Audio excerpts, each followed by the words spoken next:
지금부터 2020년 9월 27일 더함 공동체교회 주일 예배를 주님의 이름으로 시작하겠습니다. 다 함께 사도신경으로 신앙 고백 드리겠습니다. 나는 전능하신 아버지 하나님 천지의 창조주를 믿습니다. 나는 그의 유일하신 아들 우리 주 예수 그리스도를 믿습니다. 그는 성령으로 잉태되어 동정녀 마리아에게서 나시고 본디오 빌라도에게 고난을 받아 십자가에 못 박혀 죽으시고 장사된 지 사흘 만에 죽은 자 가운데서 다시 살아나셨으며 하늘에 오르시어 전능하신 아버지 하나님 우편에 앉아 계시다가 거기로부터 살아있는 자와 죽은 자를 심판하러 오십니다. 나는 성령을 믿으며 거룩한 공교회와 성도의 교제와 죄를 용서받는 것과 몸의 부활과 영생을 믿습니다. 아멘.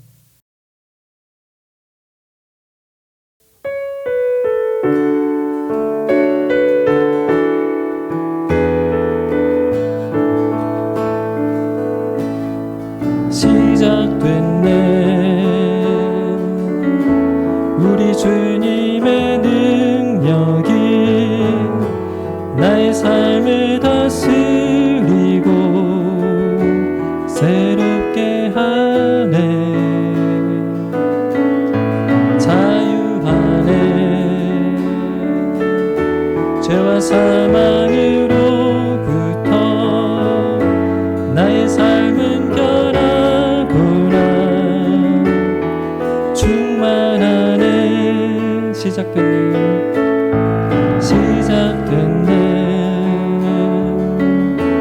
우리 주님의 능력이 나의 삶은 다스리고 새롭게 하네 자유하네 죄와 사망으로부터 나의 삶은 변하구나 충만하네 은혜로다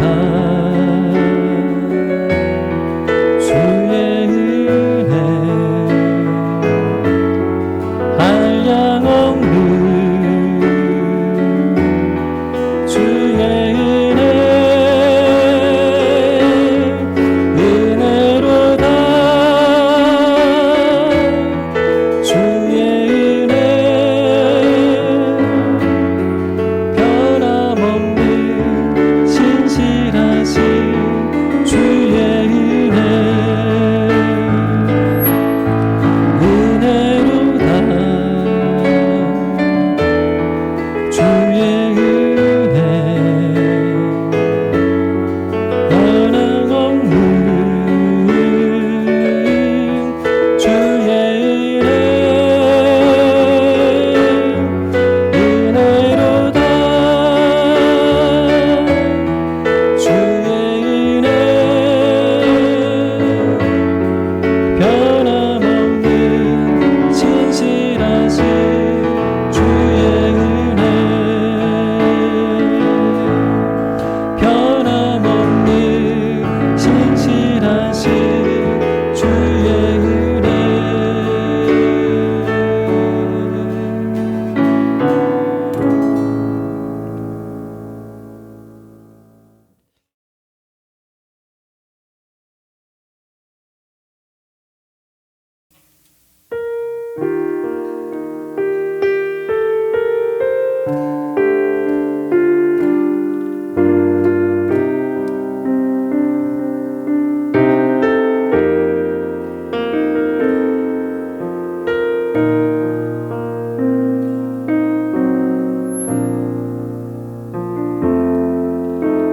주발 앞에 무릎 꿇고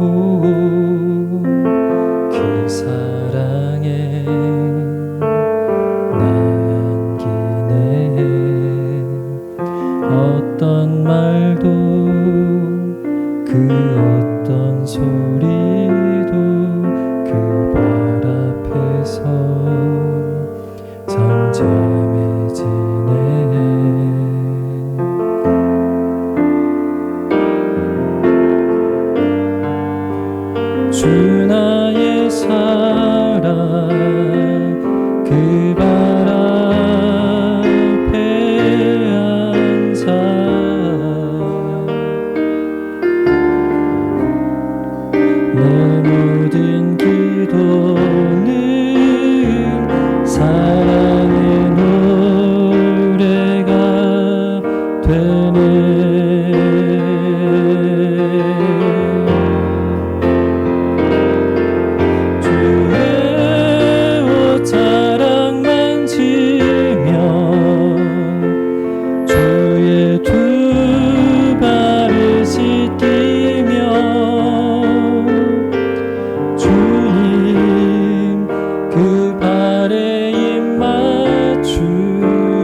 그 발에 입 맞추며 나의 관을 놓으리.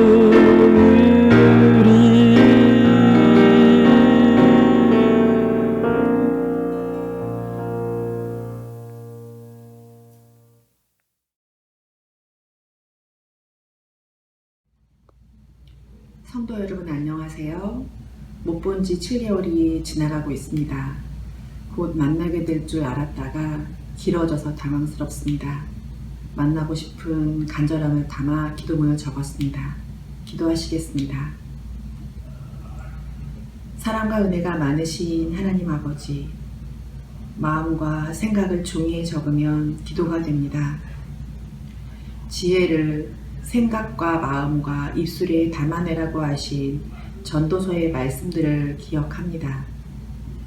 모이지도 못하는데 보이지도 않는데 지혜를 삶으로 담아내고 묵묵히 홀로서기를 해야 하는 현실에 이제 아무 생각 없이 적응하고 있는 것은 아닌지 걱정이 됩니다. 진짜 신앙을 담아내는 그릇이 되도록 우리를 인도하여 주시옵소서. 우리 교회의 지체들을 위해 기도합니다. 제주도에는 두 가정이 가정교회를 일구며 주님을 바라보고 있습니다. 독일에서 돌아온 성도도 일상에서 주님의 은혜를 구합니다. 새 자녀가 유독 많은 더함의 가정들은 자녀들을 키워내며 지키느라 여유가 없습니다. 직장에서, 그리고 가정에서, 그리고 어느 병상에서 벅차고 힘들지만 하나님 나라를 살아내 보려고 애를 씁니다. 말씀과 기도를 우선으로 붙잡아서 우리의 일상이 희미해지지 않고 더욱 선명해지는 신앙인이 되도록 인도해 주시옵소서. 이 땅의 교회를 위해 기도합니다. 코로나로 인해 교회에 감추어진 악함이 드러나고 있습니다. 구름대같이 많은 사람이 모이는 교회가 목적이었던 교회들, 율법에 갇힌 신앙을 움켜쥐고 있던 교회들, 정치와 함께 부흥하려고 지탄을 받는 교회들, 하나님, 이 시간 간절히 바랍니다. 교회는 나라가 올바른 길을 가도록 중간 다리가 되어야 합니다. 쉽게 복받는 길이 신앙이 아님을 알고 가르쳐야 합니다. 사회에 하나님 나라를 세우는 책임을 감당하는 교회가 되어야 합니다.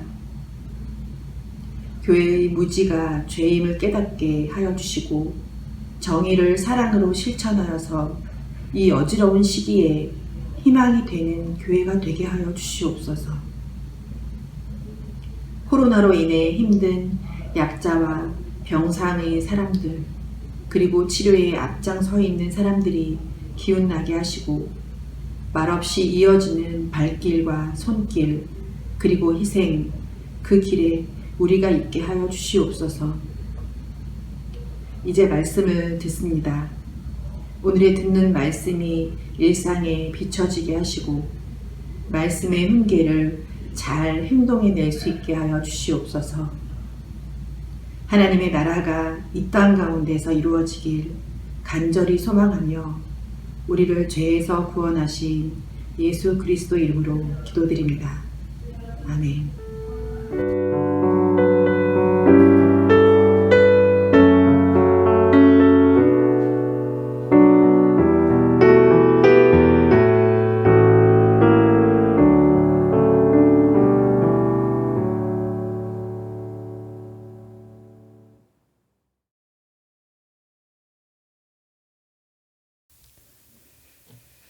네, 교회 소식 전해드리겠습니다.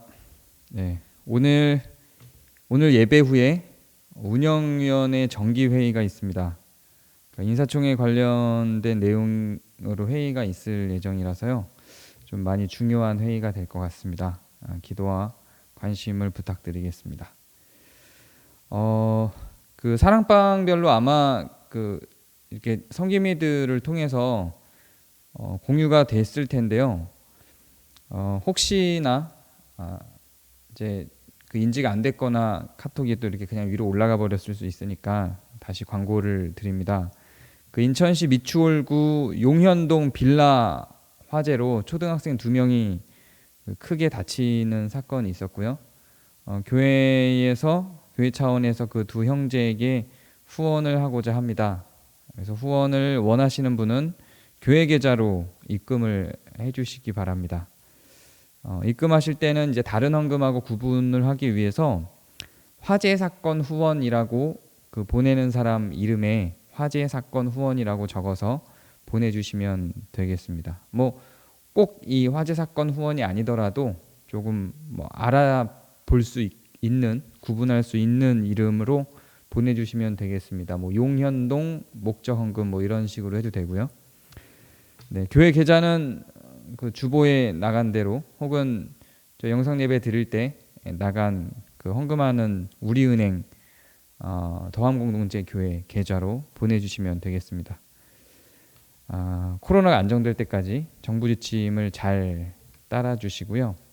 그리고 문의하시는 분들이 조금 있는데 저희는 사실은 제가 온 뒤로는 추석 때 그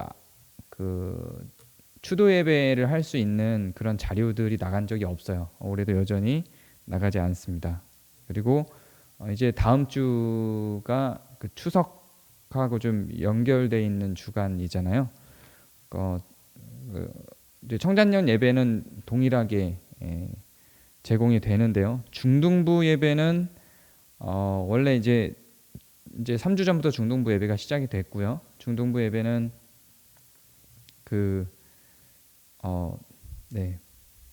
줌으로, 이 말이 기억이 안 나서 줌으로 지금 진행을 하고 있는데 그 추석 기간 동안은 줌으로 하지 않고 제가 유튜브의 채널에 녹화를 해서 중등부 방에만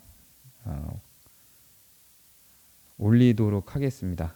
그렇게 중등부 예배도 유튜브로 대체를 할 테니까 그렇게 양해를 부탁드리겠습니다.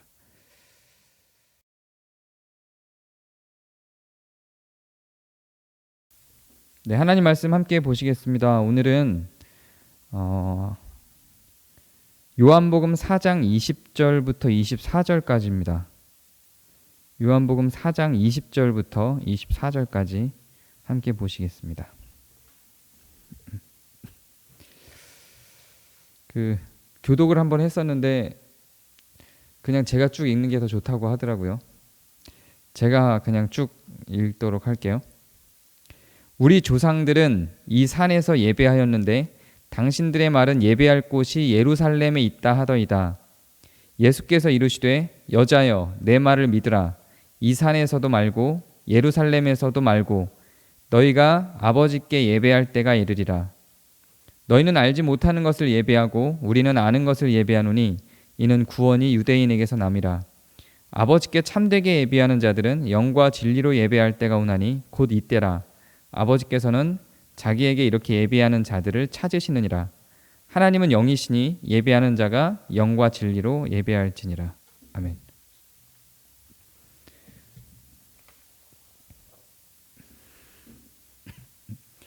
이제 예배와 경건에 관련된 이야기를 설교를 계속 진행하고 있습니다. 오늘 말씀을 보면 사마리아 여인이 우리 조상들은 이 산에서 예배하였는데 당신들의 말은 예배할 곳이 예루살렘에 있다 하더이다 이렇게 이야기를 하죠. 그 예루살렘에서의 예배 한번 상상해 보셨나요? 성경에 나오는 어떤 지명, 그 중에서도 특히 예배에 있어서 가장 중요한 장소라고 일컬어지는 그 예루살렘이라고 하는 곳, 그 예루살렘에서 드리는 예배, 왠지 거룩할 것 같죠. 실제로 그 거룩해 보이는 어떤 장소에서의 예배가 일종의 우리의 종교심을 불러일으키는 역할을 하는 것 같아요. 거대한 성당에서 혹은 뭔가 하나님의 빛이 가득해 보이는 어떤 멋있는 장소에서 드리는 예배가 우리한테 어떤 종류의 신앙심 같은 것들을 더 불러일으키곤 하죠.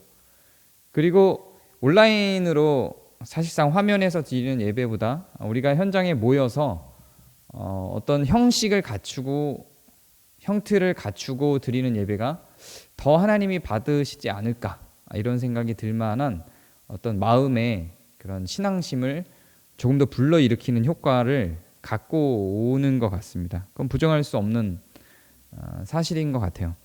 예배할 곳이 그런 의미에서 예배할 곳이 정해져 있다는 건 사실 그렇게 이상한 일은 아닌 것 같아요. 그리고 이 사마리아 여인이 말한 것처럼 우리는 이 산에서 예배하는데 당신들은 예루살렘에서 예배한다면서요 라고 말하면서 예배의 장소, 예배를 드려야 되는 어떤 장소가 정해진 듯이 말하는 것은 우리한테 그렇게 이상하게 들리지는 않습니다. 성지순례라는 말이 있죠. 거룩한 장소, 거룩한 땅, 성지, 거룩한 땅을 방문하는, 그래서 뭘 얻으려는 걸까요? 거기를 왜 그리고 성지, 거룩한 땅이라고 부를까요? 또 성지라는 말뿐만 아니라 성물이라는 것도 있죠. 성물이라는 게 있어서 뭐 예수님의 옷, 뭐 성의라고 하는 영화도 있었고요. 어떤 그런 신심, 신앙심 혹은 종교심이 담겨 있는 어떤 물건에 대한 애착을 표현하는 것, 그런 것들도 우리의 신앙의 한 자락을 차지하죠. 뭔가 거룩한 것이 깃들어 있는 그런 신의 힘이나 신의 능력 혹은 신의 마음, 하나님의 마음이 깃들어 있는 어떤 물건이나 장소가 있다는 것은 사실상 우리 마음을 편안하게 합니다. 그건 부정할 수 없죠. 그래서 그런 신앙심, 그런 종교심 때문에 이슬람 같은 데서는 메카라고 하는 특별한 실력이 깃들어 있는 어떤 장소를 정해놓고 거기를 향해서 예배를 하기도 하죠. 그리고 오래된 절, 오래된 사원을 가면 뭔가 더 깊은 종교심을 갖게 되는 것 같은 느낌을 갖는 것도 사실입니다. 부정할 수 없어요. 이런 예를 한번 들어볼게요. 저희가 예배를 모여서 드린다고 한번 생각을 해봐요. 모여서 예배를 드리는데 이 옆에 그 예수님이 돌아가실 때 못 박히셨던 십자가가 딱 있는 거예요.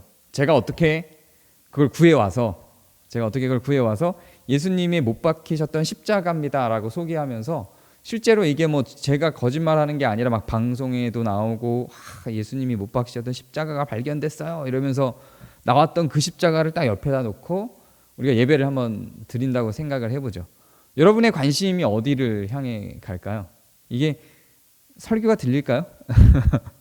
그리고 찬양을 할 때 우리의 시선들이 다 여기를 가 있겠죠. 뭔가 굉장한 어떤 신심이 그 십자가를 향해서 드러나겠죠. 뭐 가격으로 하면 이게 얼마나 될까요? 그런 게 가격이 매겨진다면 매겨질 수 없겠지만 아마 몇백억 되지 않을까 싶어요. 뭐 그림 한 점이 막 몇십억씩 하니까 그 예수님의 피 묻은 십자가 이거를 얼마나 많은 곳에서 가져가려고 하겠어요. 몇백억 되겠죠. 더 될까요? 제가 금전적인 계산이 잘 안 돼서. 어찌되었든지 간에 거기에 모든 우리의 마음을 빼앗길 거라고요. 그리고 우리의 마음이 굉장히 경건해지겠죠. 뭔가 그런 것, 이렇게 우리의 마음이 어떤 장소나 물건에 담겨서 신앙심을 더 돈독하게끔 하는 그런 효과를 종교학에서는 성물 효과라고 합니다. 이 성물 효과는 실제로 존재하죠. 사람의 마음이 어떤 물건에 기대고 어떤 장소에 기댄다는 건 거짓말 같지는 않아요. 실제로 작용하는 거예요. 그게 정말 거룩하냐 안 하냐의 문제가 아니라 사람의 마음이 그렇게 작동이 돼요. 보이지 않는 것보다 보이는 것에 의지하고 기대하고 거기에 우리 마음을 쏟아부을 수 있는 가치를 부여하는 것, 그런 효과는 분명히 있는 것 같습니다. 그런 걸 성물 효과라고 하죠.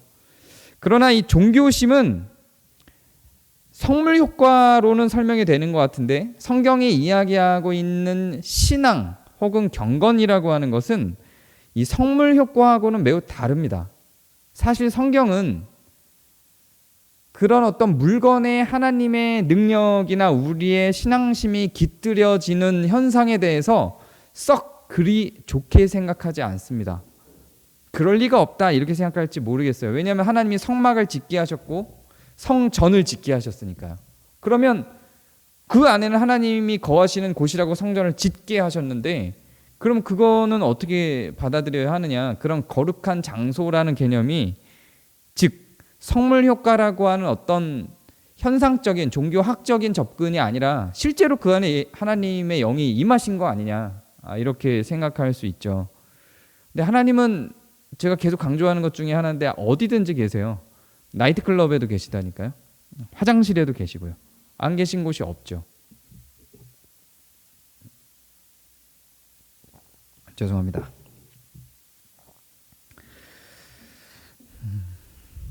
그런데 성경이 이야기할 때에 우리의 마음을 두는 것은, 우리의 마음, 신앙심이라고 하는 것을 표현하고 신앙심이라고 하는 하나님을 향한 마음을 담는 것은 장소나 물건이 아니라 우리의 삶이라고 이야기합니다. 생활, 삶. 우리의 삶에 우리의 마음과 신앙이 담긴다고 이야기를 하죠. 그게 맞는 거예요. 그게 정상인 거죠. 그걸 신앙이라고, 그걸 경건이라고 이야기를 합니다. 경건에 대한 정의를 배울 때 성경이 아주 명쾌하고 명료하게 경건에 대한 정의를 내린 지점이 있었죠. 경건은 곧 고아와 과부를 돕는 것이라고 딱 성경에 문자로 그냥 박아놨죠. 단지 고아와 과부를 돕는 것만을 의미하는 게 아니었죠. 그때 우리가 풀어낸 이야기에 의하면 내가 아닌 타자를 사랑하는 것, 그것도 그에게 없는 어떤 것을 줄 수 있는 관계로 형성이 되는 것, 공동체로 그래서 연합이 되는 것, 이런 나 혼자만이 아니라 함께 누리고 살아갈 수 있는 공동체와 세상을 만드는 것, 이런 것들이 종합적으로 다 경건이라고 했죠. 그래서 이런 경건의 모양은 사실상 하나님의 속성을 담는 것이라고 했습니다. 하나님이 삼위 하나님이셨고 서로 사랑하기를 열망하고 소원하시는 분이셨고, 그 열망과 소원이 우리에게로 뻗어서 우리를 창조하신 거고, 우리는 하나님의 마음을 닮아 우리도 다른 사람을 사랑하고 연합하기를 소원하고 열망하는 마음을 갖게 되는데, 그걸 실천하는 것이 경건이었어요. 그래서 경건을 하나님 같아짐이라는 의미의 가들리네스라고 영어는 표현하고 있다고 이야기를 했죠. 그리고 실제로 경건이라는 의미를 갖고 있는 언어도 다 신적임, 하나님 같아짐이라는 의미를 담는 단어들이었죠. 헬라어도 히브리어도 다 마찬가지입니다. 헬라어, 히브리어, 영어까지 전부 다 하나님을 닮음, 하나님 같아짐, 하나님과 같은 사랑을 의미하는 단어들이었어요. 자, 그런데 한국어만 이상하게 유독 경건이라고 해서 뭔가 외형적인 모양새를 추구하는 듯한 느낌을 들게 만들지만, 그 뭐 단어는 어차피 이미 정해졌으니까 경건을 우리가 사용하되, 그러면 그 안에 부여하는 의미는 성경대로 부여를 하자는 거죠. 하나님과 같아지는 것, 하나님의 속성을 닮아 우리가 타자를 사랑하는 것, 이웃을 사랑하는 것, 그걸 경건이라고 한다고요. 그래서 그것을 성경은 경건이란 고아와 과부를 돕는 것이라고 구체적인 예를 들어서 설명을 해놓은 거죠. 신앙심이란 그런 거예요. 신앙심, 성경에 신앙이라고 표현된 것과 경건이라고 표현된 것은 같은 원리입니다. 다 하나님을 닮아간다라는 의미예요. 신앙심이라고 하는 것은 결과적으로 경건한 것이에요. 하나님을 닮아가는 거예요. 하나님처럼 사랑하는 거예요. 그게 신앙이에요. 그게 경건입니다. 우리의 마음에 신심이 있어요. 신앙심이 있어요. 하나님을 바라보고 경외하고자 하는 마음이 있어요. 그것을 물건이나 장소에 담는 게 아니라 우리의 삶에 담는 거라고요. 그래서 그 삶이, 우리는 하나님을 경외하고 신앙심이 깊게 올라올 때 거룩해 보이는 물건을 보고 올라오는 게 아니라 거룩한 삶, 거룩한 행동을 보고 올라오는 거예요. 의인들의 삶을 보고 올라오는 거고, 내가 의인과 같은 삶, 하나님과 같은 삶, 그리스도와 같은 삶을 살며 그 마음이 올라오는 거예요. 그게 신앙심이에요. 성물 효과에 의해서 나오는 어떤 종교심하고 성경이 요청하고 있는 경건으로서의 신앙심을 헷갈리면 안 됩니다. 우리는 너무 쉽게 장소나 물건에 투영되어 있는 우리의 마음, 그 성물 효과에 마음을 뺏기는 것, 그 성물에, 거룩해 보이는 물건에 마음을 뺏기는 것을 신앙이라고 착각하는 경우들이 많은데, 그렇지 않다는 겁니다.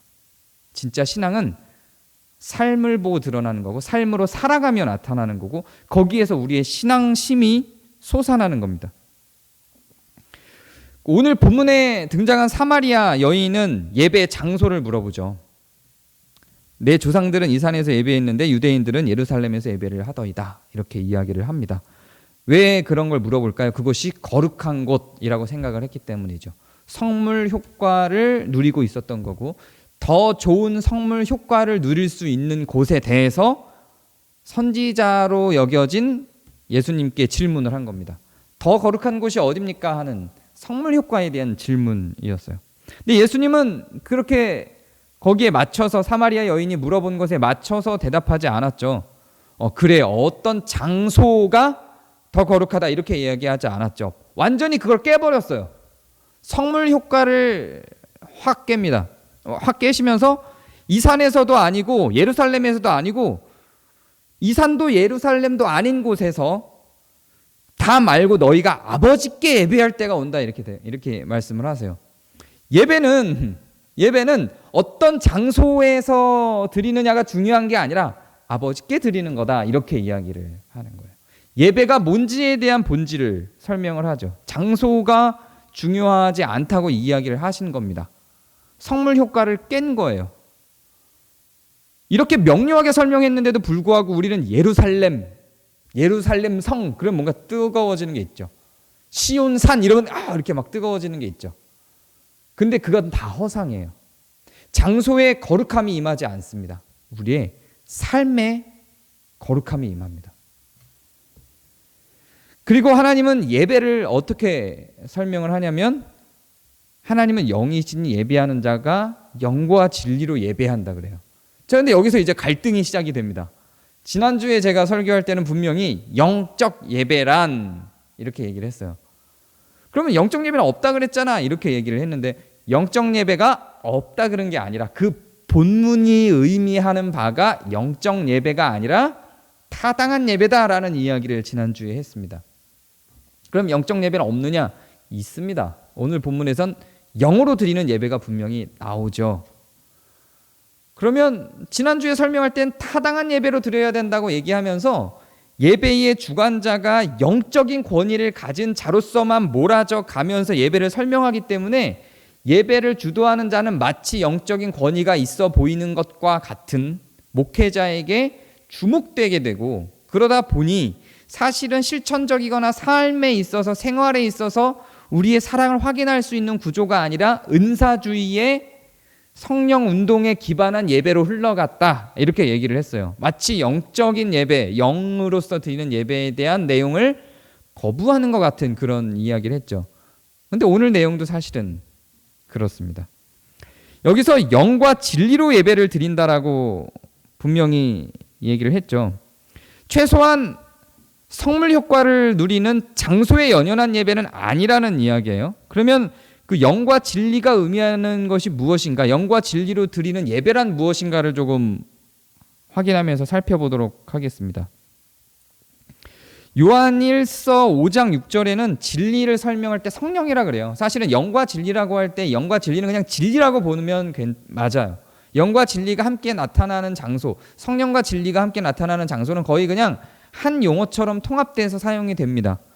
요한일서 5장 6절에서도 아예 이거를 딱 박아서 진리는 성령이라고 이야기를 하고 있어요. 그리고 베드로전서 1장 22절에서는 이건 전에 제가 진리에 대해서 설명할 때 경건과 진리가 다름 아니다 라고 하는 개념에서 설명할 때 든 예였는데요. 베드로전서 1장 22절에서는 진리를 형제가 서로 사랑하는 것이라고 합니다. 형제가 서로 사랑하는 것이 진리래요. 그렇다면 성령은 형제가 서로 사랑하는 것이라는 의미도 될까요? 요한일서 5장 6절에서는 진리를 성령이라 그랬고, 베드로전서에서는 진리가 형제를 사랑하는 것이라고 했는데, 그럼 성령이 형제를 사랑하는 것이라고 봐도 되는 건가요? 네, 어쨌든 더 가보도록 하죠. 고린도후서 13장 7절과 8절에는 진리가 선한 행위라고 이야기를 해요. 요한복음 17장 17절에는 진리를 하나님의 말씀이라고 합니다. 다 같은 이야기입니다. 성령, 영과 진리로 예배를 드린다고 할 때 그 진리는 말씀을, 하나님의 말씀을 의미하는 게 맞고요. 그리고 성령을 의미하는 것이기도 해요, 사실은. 그리고 앞에 있는 영은 성령을 의미하는 게 맞죠. 우리는 성령으로 예배를 드립니다. 근데 그 성령으로 예배를 드린다는 게 우리가 생각할 때 소울, 육체와 분리된 종류와 형태로서의 영혼을 의미하는 게 아니라는 이야기입니다. 성령을 이야기할 때 성령의 본질, 성령이 우리의 삶을 통해서 나타나는 현상을 이야기할 때 성령은 어떻게 그것을 끌고 가죠? 성령의 열매라고 표현된 갈라디아서 말씀을 보면 명확해지죠. 이게 성령의 역할에 대해서 가장 명확하게 설명하고 있는 거예요. 성령의 열매를 어떻게 설명해요? 사랑과 희락과 화평과 오래 참음과 자비와 양선과 충성과 온유와 절제라고 이야기를 합니다. 이게 성령의 역할이에요. 이게 우리 안에서 성령이 역동하면서 만들어내는 결과물들이에요. 성령이 우리 마음 가운데 계셔서 그리스도의 십자가의 죽으심으로 말미암아 우리 마음 가운데 온 가장 큰 선물은 성령이죠. 그 성령이 우리 마음 가운데 와서 뭘 하시냐면 좋은 느낌, 찬양할 때 좋은 느낌을 주는 게 목적이 아니에요. 그게 없다고 이야기하는 거 아니에요. 현상적으로 저도 경험하기 때문에 그게 있죠. 신심이라고 하는 것이 우리의 마음이 거룩해지는 느낌을 갖게 하는 것, 하나님께 우리의 마음을 집중하게 하는 현상이 없다는 게 아니라 있습니다. 저도 늘 경험하고 예배 때마다 찬양 때마다 확인하죠. 지난주에는 제가 설교하기 직전에 이 표현도 썼죠. 예배 드릴 때 함께 찬양할 때 갖게 되는 그 우리의 표현으로 하면 홀리한 느낌? 있죠. 저는 그것도 성령이 주는 거라고 의심하지 않아요. 물론 성경에는 없어요. 그냥 그건 경험적인 신앙의 고백인 거예요. 그러니까 없어도 되고 없을 수도 있어요. 왜냐하면 성경에 없는 거니까. 그러나 분명히 현상적으로는 우리에게 있거든요. 그래서 그거는 오케이, 좋다. 나도 누리고 그런 좋은 느낌을 주시는 성령님께 감사하다. 우리의 영은 그렇게 찬양할 때 갖게 되는 희락을 누리는 영적인 감흥을 신앙의 한 측면으로 분명히 저는 인정을 해요. 없다고 하지 않아요. 있습니다. 그러니까 다윗도 그렇게 신나게 찬양을 했겠죠. 그 희락 가운데에서 신앙의 누림을 찬양을 통해서 가졌던 거겠죠. 성령이 그런 역할도 충분히 한다고 생각합니다. 그러나 성경이 강조하면서 성령의 역할에 대해서 이야기하고 있는 건 바로 이거예요. 사랑과 희락과 화평과 오래 참음과 자비와 양선과 충성과 온유와 절제. 자, 이게 이제 내 안에서 나 혼자만 이루어지는 게 있는지 한번 보죠. 성령이 작동하는 원리에서 나온 결과물들로 성령의 열매로 이걸 설명하는데 사랑을 혼자 하나요? 네, 저는 혼자밖에 사랑을 못 해봤어요. 대상이 있잖아요. 어쨌든 짝사랑도. 사랑을 혼자 하지 않죠. 혼자 희락을 하나요? 혼자 화평할까요? 혼자 오래 참고요? 혼자 자비하나요? 혼자 선행을 하나요? 양선을 하나요? 혼자 충성하나요? 혼자 온유할까요? 혼자 절제하나요? 다 어떤 타자와 이웃과의 관계 속에서 드러나는 현상들이에요. 성령의 열매로 나타나는 것들이. 그렇게 보면 진리를 베드로전서 1장 22절에서 설명하고 있는 것처럼 형제가 서로 사랑하는 것이 진리라고 하는 게 맞죠. 진리가 성령이라는 것도 맞고요. 진리가 선한 행위라고 설명하고 있는 고린도후서 13장 7절 8절도 맞아요. 그리고 하나님의 말씀을 진리라고 설명하는 요한복음 17장 17절도 맞죠. 사실상 진리라고 하는 것은 이렇게 영과 같은 맥락에서 사용이 되며 성령의 활동과 동일한 수준에서 역동을 하죠. 진리라고 하는 게. 그래서 진리는 문자에만 묶여있지 않고 하나님의 말씀이 우리의 삶을 통해서 누군가를 사랑하기 위하여 드러나는 것이라고 그 경건에 대한 걸 이론을 배울 때, 이론을 제가 설교할 때 초기에 이미 설교를 했죠. 그래서 진리와 경건은 서로 다른 말이 아니라 같은 표현이다. 이렇게 설명을 했었죠. 그러면 예배는 뭘까요? 다시 한번 돌아가 볼까요? 어떤 장소에서 예배를 드려서 우리의 거룩함을 확인하는 게 정말 참 예배가 아니라 영과 진리로 드리는 예배가 예배다라고 말씀하시는 이 예수님의 말씀을 이제 좀 다시 한번 생각을 해보죠. 지난주에 우리가 나왔던 거, 영적 예배라고 표현된, 타당한 예배라고 표현된 그 뒤에 나왔던 것들 있잖아요. 다 모였죠. 그 뒤에 예배란 우리가 각기 다른 지체들이 모여서 하나의 공동체를 이루어가며 서로의 필요를 채워주고 서로 사랑하고 서로를 돕는 현장으로 나아가는 것을 예배로 설명했죠. 오늘도 같은 얘기를 하는 거예요. 예배라고 설명되는 성경에 기록된 대부분의 것들은요, 제의식이라는 측면에서 설명하지 않고요. 이렇게 공동체가 하나 되어가며 형제가 서로 사랑하는 현장을 삶을 담아내는 작동으로 예배를 설명하는 방식을 계속 취합니다. 예배에 대한 정의가 조금 전환이 될까요? 영과 진리로 드리는 예배라는 건 삶의 예배를 말하는 겁니다. 생활의 예배, 경건의 예배를 의미합니다. 이게 산제사예요. 지난주에 얘기했던 그 본문 산제사. 삶의 산제사, 그러니까 뭐 제사가 뭐 죽었다 살았다 이런 죽음과 삶의 경계, 그게 아니라 삶이라는 의미. 삶의 제사, 생활의 제사. 이게 생활의 제사, 이게 삶의 제사, 이게 살아있는 제사예요. 이게 우리 몸을 제물로 드리는 거예요. 우리 몸을 제물로 드린다는 게 뭐겠어요? 이걸 피를 내요? 실제로 그런 사람들도 있죠. 필리핀이나 이런 데 가면 그렇게 제사를 하는 사람들이 있죠. 고대 캐톨릭 전통의 아주 고대의 교회들은 실제로 그러기도 했어요. 그런 의미가 아니에요. 우리 몸을 제물로 드린다는 건 삶을 드리는 거예요. 제물이에요. 우리가 어디에다가 우리의 제물을 드려요? 단 위에 피를 내서 올리는 게 아니라 사랑하기 위해 제물로 드리는 거예요. 그게 예배입니다. 사랑하기 위해 제물로 드리는 거예요. 성령으로 살아가는 우리의 삶이 예배라고 이야기를 하는 겁니다. 그게 아버지께 드리는 예배라고요. 장소에 한정되지 않고 그렇게 드려지는 게 예배의 본질이다. 이렇게 예수님은 설명하고 있는 겁니다. 어떤 특정한 장소에 묶인 게 아닙니다. 그러면 우리는 성령으로 살아가기만 하면 그 모이는 제의식적인, 우리가 할 때 모여서 하는 제의식적인 예배, 성찬을 나누고 그리고 설교를 하고 찬양을 하고 기도를 하는 이 제의식적인 예배는 아무 의미가 없을까요? 아니요. 이 제의식적인 예배가 없이는 삶의 예배도 어려워요. 없어요. 물론 가능해요. 근데 없어요. 그렇게 되지를 않습니다. 이 제의식적인 예배를 통해서 우리가 각 지체의 힘을 확인해요. 공동체가 공동체의 힘을 확인하고 우리의 생각과 경건의 지표를 놓치지 않아요. 그걸 향해서 달려가게 돼요. 그래서 제의식적인 예배가 없이는 우리의 삶의 예배로 들어가진 않아요. 이 예배는 우리의 삶의 예배를 상징화하는, 기념하는 공간이에요.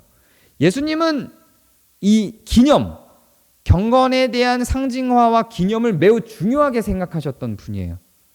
그래서 기념하라는 표현을 굉장히 많이 쓰죠. 성만찬 때도, 마지막 성만찬 때도 나를 기념하라라고 표현을 하죠. 그리고 예수님에게 향유를 부어서 마리아가, 그 여인이 향유를 부어서 예수님을 향해서 한 헌신에 대해서 내 장례를 준비한다고 표현을 하시죠. 이런 그리고 그 여자가 내가 죽음이 알려지는 곳마다 전하여져서 기념될 거다라고 이야기를 하죠. 예수님은 이렇듯이 꼭 예수님뿐만 아니라 이건 하나님이 우리를 다루시는 방식이기도 해요. 구약은 정말로 훨씬 더 상징과 제의식을 더 많이 중요하게 생각을 했죠. 이 상징과 제의식이 없이는 삶의 실천으로 연결되는 연결고리들은 다 흩어집니다. 응집해서 삶에서 우리가 살아가는 모양새들을 상징화시키고 그것을 제의식으로 담아서 우리의 마음을 모아 확인시켜주는 중간 작업들이 없이는 삶은 예배로 드려지기 매우 힘들어요. 불가능하지 않아요. 불가능하다고 하지 않았어요. 가능해요. 이런 제의식의 과정 없이 삶의 예배로 드리는 사람들이 있죠. 불가피한 경우엔 많아요.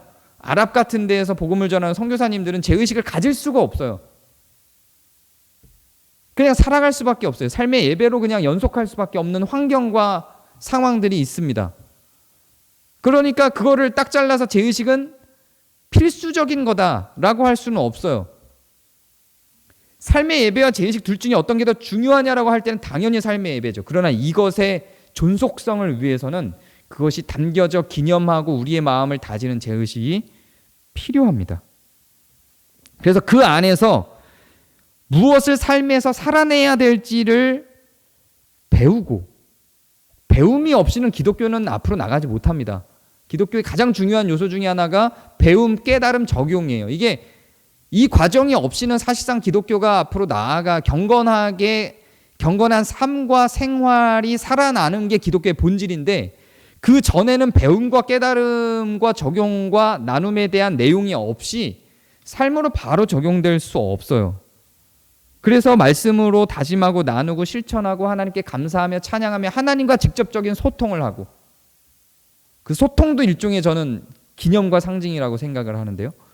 그렇게 소통을 하고, 그것이 교회라고 하는 공간을 통해서 연습되고 실천되어져서 나누고 기획하고, 우리의 삶을 기획하는 거예요. 이 공간에서 같이 사랑방을 통해 나누면서 어떻게 살지를 서로 기획하는 거예요. 그리고 삶 속으로 들어가서 진짜 예배의 현장으로 가는 거예요. 중요성으로 따지자면 여기가 아니라 거기예요. 중요성으로 따지자면 이 순간이 아니라 여러분이 삶으로 들어간 그 순간들이에요. 그러나 이 순간도 없어서는 안 된다는 거죠. 그러면 그 순간으로 가서의 우리의 삶은 흩어지고 말아요. 몽롱해지죠. 그걸 더 구체화시켜주는 작업을 하는 겁니다. 그러나 이것은 분명한 건 성물 효과는 아니라는 거예요. 장소에 담기지는 않는다는 거죠. 우리가 함께 만나고 직접 접촉하는 것이 얼마나 큰 의미인지 알아요. 그것이 우리를 기념하고, 이 경건과 그리스도의 가르침을 기념하고 상징화하고 제의식의 형태로 만들어내는데 훨씬 유리하고 훨씬 좋죠. 직접 만나서 토로하고 만나서 이야기하는 것이. 그러나 그것이 실제로 삶에서 존재하는 실천적 영과 진리의 예배보다 앞설 수는 없다는 이야기입니다. 이번 주에도 여러분의 모든 삶 가운데 삶의 예배로 드려지기를 바랍니다. 그래서 매 순간순간이 여러분의 걸음걸음이 자녀를 대할 때, 남편을 대할 때, 아내를 대할 때 모든 상황들이 예배가 되기를, 영과 진리로 드리는 예배가 되기를, 그 가운데 사랑과 희락과 화평과 온유와 절제와 양성과 충성이 살아 움직이기를 기도합니다. 참으로 추석을 위한 그 예배 모범을 부탁하는 분들이 사실 있어요. 근데 그동안은 제가 섣불리 제 의견을 말하지 못하고 그냥 지나쳤는데, 좀 공식적으로 이제서야 좀 이야기를 하자면, 저는 사실 오늘 설교하고도 조금 맥이 같이 있는 건데요. 죄송하지만 추석 때 드리는 그런 추도 예배는 저는 의미가 없다고 생각합니다. 그 의미가 없는 행동을 교회가 굳이 공식적으로 선언해서 자유를 만들어서 배포하고 그걸 하도록 요청할 필요는 없다고 생각해요. 오히려 그 순간에 가정에서 요리하고 함께 나누고 떠드는 데 더 집중해 주시는 게 훨씬 좋다고 생각을 합니다. 추석 행사, 물론 이제 그 안에 가족들이 다 합의가 되고 신앙 가운데에서 추도를 하고 싶은 마음에 예배를 준비하는 것 자체를 어떤 제가 무시하거나 그런 건 아니에요. 근데 그런 건 개인적 선택인 거죠. 꼭 그래야 하는 건 아니라고 생각하고, 저는 가능하면 그런 종교적 의식으로서의 추석보다, 추석이 사실 성경에 나오는 날도 아니거든요. 그런 종교적 의식으로서의 추석보다 그냥 오히려 그냥 추수를 감사하고, 그리고 떠나보낸 고인들에 대한 추억을 서로 가족들과 나누는 그런 시간으로 담는 것이 더 좋다고 생각을 해서, 굳이 가정 예배를 위한 그런 모범을 교회 차원에서 만들어서 배포하고 그렇게 하도록 요청하는 건 큰 의미는 저는 없다고 생각합니다. 그냥 추석 때 우리가 원래는 11월 달에 다른 교회는 하는 그 추수감사에 관련된 그런 마음을 담는 예배를 그냥 교회에서 드리는 정도로 충분하지 않나, 그렇게 생각을 합니다. 제가 기도하고 말씀 마치겠습니다. 하나님, 우리의 모든 삶이 예배임을 또 지난주와 오늘에 걸쳐서 확인하게 됩니다. 이론적으로 많이 듣지만 사실 그것들을 실제로 우리 삶 속에 녹여내는 건 쉽지 않습니다. 매일매일이 매 걸음걸음이 예배라고 생각하기에 우리는 너무나도 생활이 버겁습니다. 오늘을 거룩하게 살았나, 또 내일은 어떻게 거룩하게 살 것인가 고민하는 것이, 또 그 나를 돌아보고 점검하는 것이, 오늘 내가 회사에서 있었던, 가정에서 있었던 모든 일들을 예배로 고민하며 생각하는 것이 너무나도 부끄럽고 우리를 억죄는 마음을 갖게 합니다. 하나님, 그럼에도 그 경건의 모양들이, 경건의 예배들이 삶을 모두 변화시키고 내 주변을 변화시키는 중요한 경건의 작용을 할 수 있도록 주님께서 우리를 성장시켜 주시고 이끌어 주시고 강하게 하여 주시옵소서. 예수 그리스도의 이름으로 기도합니다. 아멘.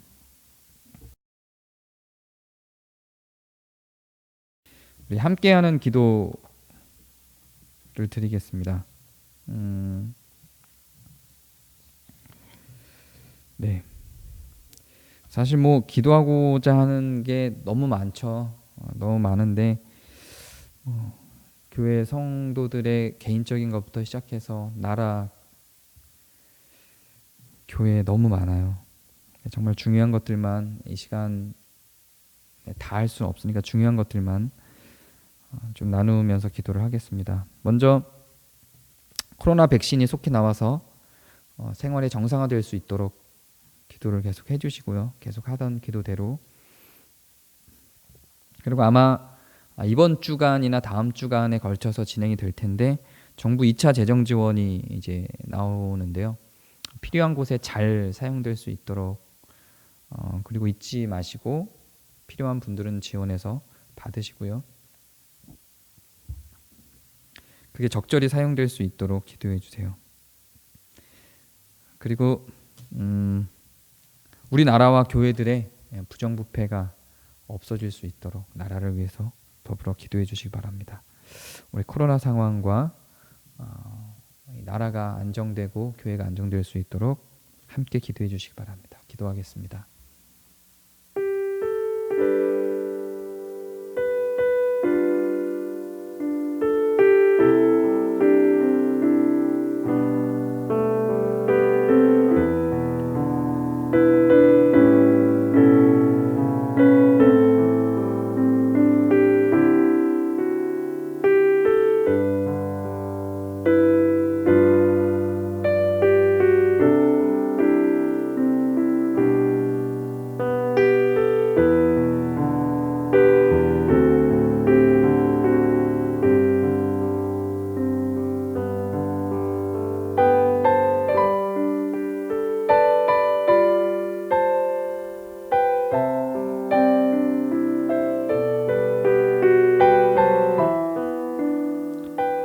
우리 계속해서 드릴 기도는 지금 이제 각 교단별로 총회가 이루어지고 있습니다. 사실상 이 총회가 중요한 이유는 그 각 교단들이 어떻게 변해가고 있는지를 확인할 수 있기 때문입니다. 그런데 제가 우리 교회 오는 시점 정도? 그 이전부터였을지도 모르겠는데 최근 들어서는 정말 이해할 수 없는 논의들이 교단 총회들을 위해서 계속되고 있어요. 이번에 합동 측에서 나온 총회 헌의들을 보면 일명 교회의 능력을 다 상실했다 싶은 생각이 듭니다. 타교단 목사들을, 자기 교단에서 마음에 안 드는 타교단 목사들을 이단으로 지정을 하고요. 또 목사 정년이 안 그래도 70세로 긴 편인데 또 75세로 연장하는 안이 헌의로 올라오고요. 항존직의 정년을 폐지하는, 그러니까 장로와 그러니까 장로겠죠, 대체로 안수 집사를 포함하긴 하는데 정년을 폐지하는 안, 그리고 담임 목사 추천으로 다음 담임 목사를 승계하는 안. 제일 중요한 건 총회 재판이 있을 때 그 변호인을, 그러니까 변호를 금지시키는 안인 거죠.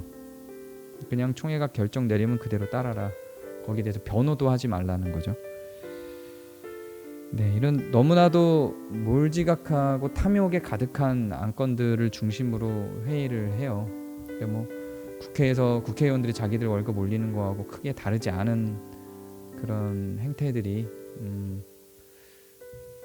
교회 총회 헌의에서 논의가 되고 있습니다. 한국교회를 위해서 좀 기도해 주시기 바랍니다. 한국교회가 정말 바른 예배를 드릴 수 있는 곳들이 되게, 한국교회가 살아서 사랑할 수 있도록 한국교회에 정말 기도가 필요합니다. 뭔가 개혁이 확 진행이 되든지 지금 교회들이 속히 변하든지 해야 될 것 같아요. 한국 교회들을 위해서 같이 기도해 주시기 바랍니다. 함께 기도하겠습니다.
마지막으로 함께 기도할 것은 우리 교회 교우들을 위해서 기도해 주시기 바랍니다. 각 교우들의 건강을 위해서 코로나에 걸리지 않게, 그리고 또 환절기인데 각 환절기에 건강 조심할 수 있도록, 또 추석의 배탈 등의 어떤 그런 위험들이 늘 있죠. 건강을 위해서 기도해 주시고, 또 경제적인 피해가 없도록 각 가정을 위해서 사랑방에서 나눠지는 이야기들이 또 있을 테니까요. 가정을 위해서 함께 기도해 주시기 바랍니다. 기도하겠습니다.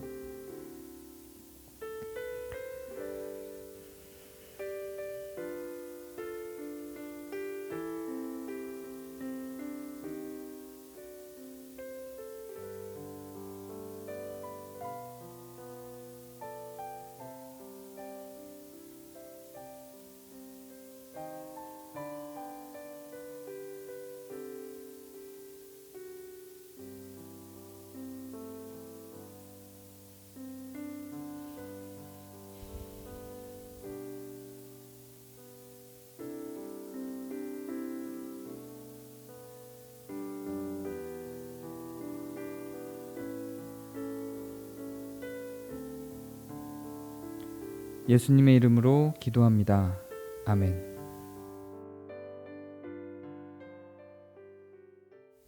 우리 애찬문 교독하시겠습니다. 우리 사랑의 마음을 담아서 애찬문 교독도 저는 우리의 삶을 위해서, 공동체를 위해서 아주 중요한 제의식 중에 하나라고 생각을 합니다. 문장 한 문장 한 문장 곱씹으면서 사랑하는 사람들을 떠올리면서 그 사랑하는 사람들을 향해서 같이 교독하시겠습니다. 우리는 서로를 그리스도의 몸된 교회의 한 형제 자매로 고백합니다.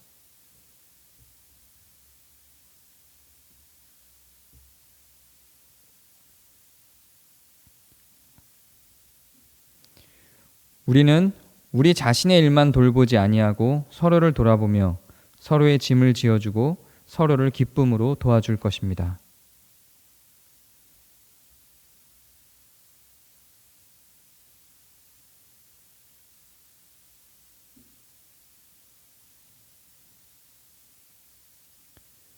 기쁠 때나 슬플 때나 그 기쁨과 슬픔을 함께 나누고 서로를 격려하며 교회 공동체의 덕을 세우는 모든 일에 함께 할 것입니다.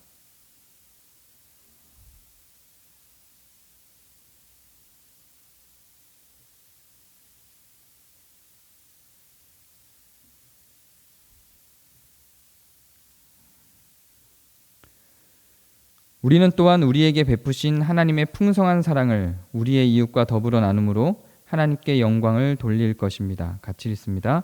지금 우리 모두는 서로 한 몸으로 연결되어 우리 주 그리스도와 함께 연합합니다. 아멘. 함께하는 강복선언으로 예배를 마치겠습니다. 이제는 주 예수 그리스도의 은혜와 하나님의 사랑과 성령의 교통하심이 우리 교회와 함께 있을지어다. 아멘.